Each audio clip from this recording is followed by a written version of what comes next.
Hello.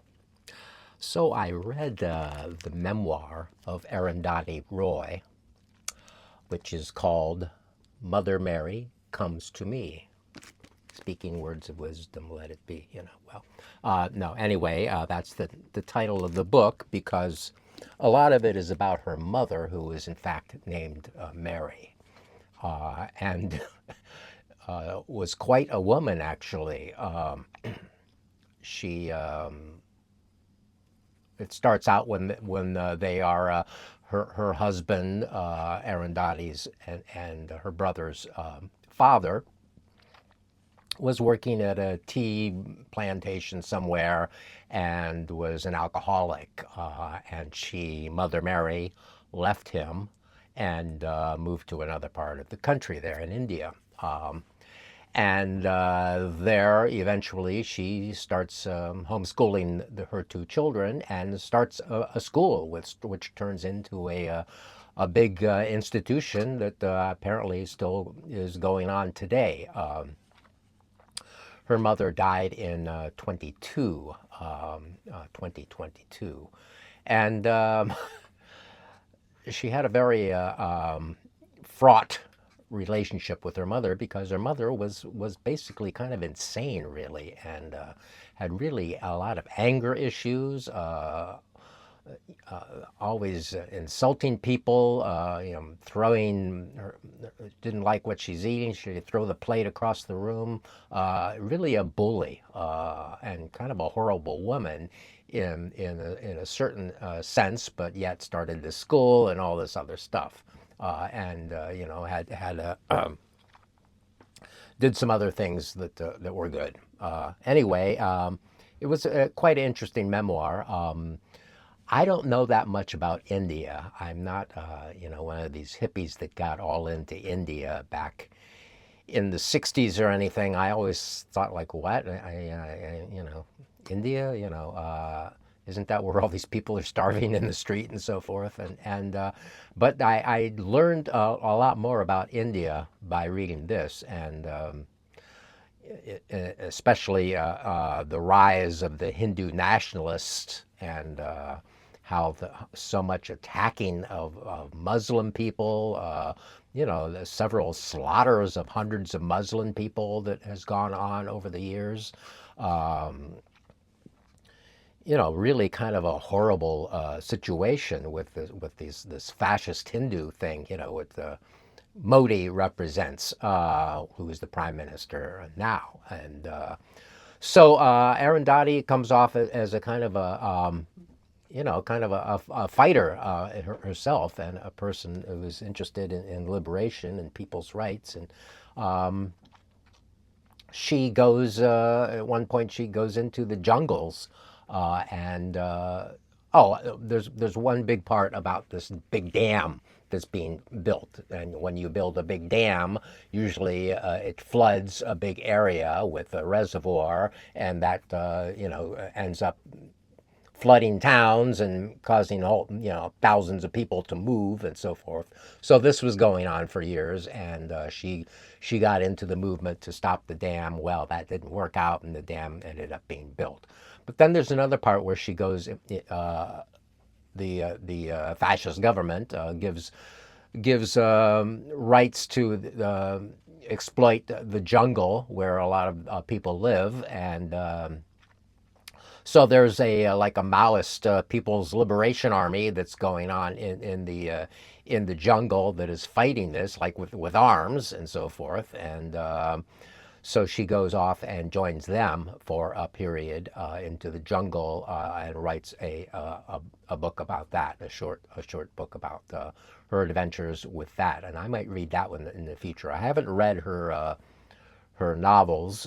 So this is the first time I read Arundhati Roy, and I just, somehow I saw the book won a Booker Prize, another Booker Prize winner, and so I thought I'd read it, and ended up being quite good, and I really liked it. So yeah, as I said, I learned a lot about India and the troubles of India, and the really disturbing stuff that goes on in India, and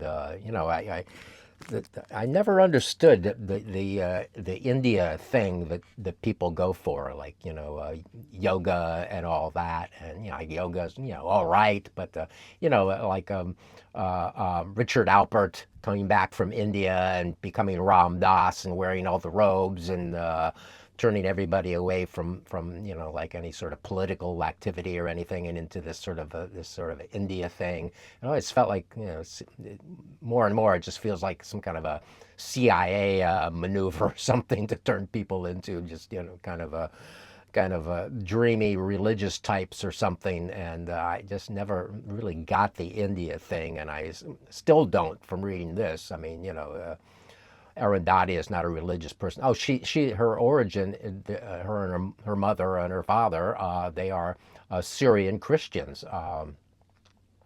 So actually, I know I had a girlfriend who was full blood. Her mother's family was Syrian Christians. So that was kind of interesting. But the whole thing with the religious battles and the rise of Hindu corporate fascism in India is quite disturbing, and the whole business with her mother, and her mother is just her mother also had asthma, so she's like catered to. She's running this school and so forth, so she's catered to by these people who follow her around, and actually, and several points, Arundhati Roy calls it a cult. It's like my mother, was basically.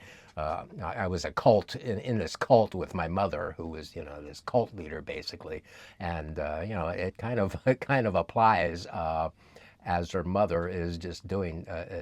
She's being followed around with her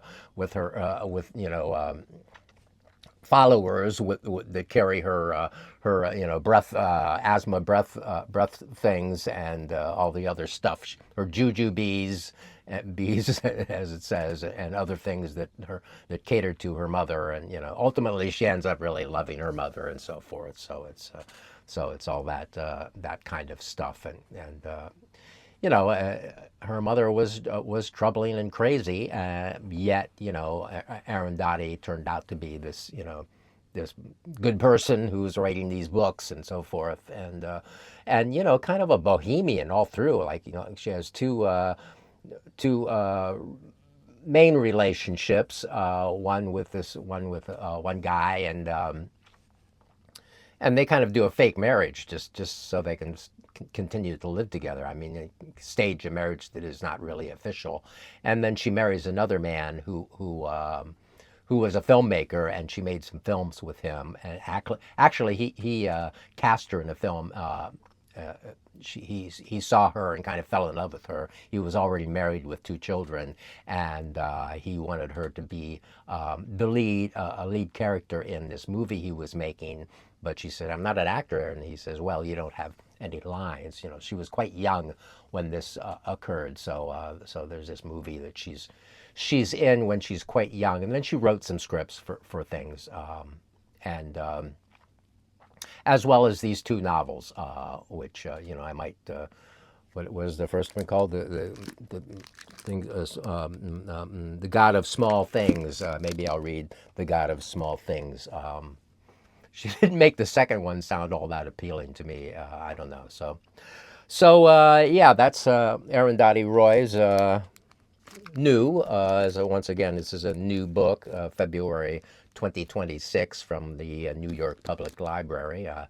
I really love my library, as I've said often, and if you want to read something like that, I think it's a worthwhile read, and you might enjoy it, and you might learn something about this strange place called India. I mean, it's a vast place with apparently a lot of different things going on, a lot of different languages being spoken, a lot of different areas, and jungles, and all kinds of stuff going on there.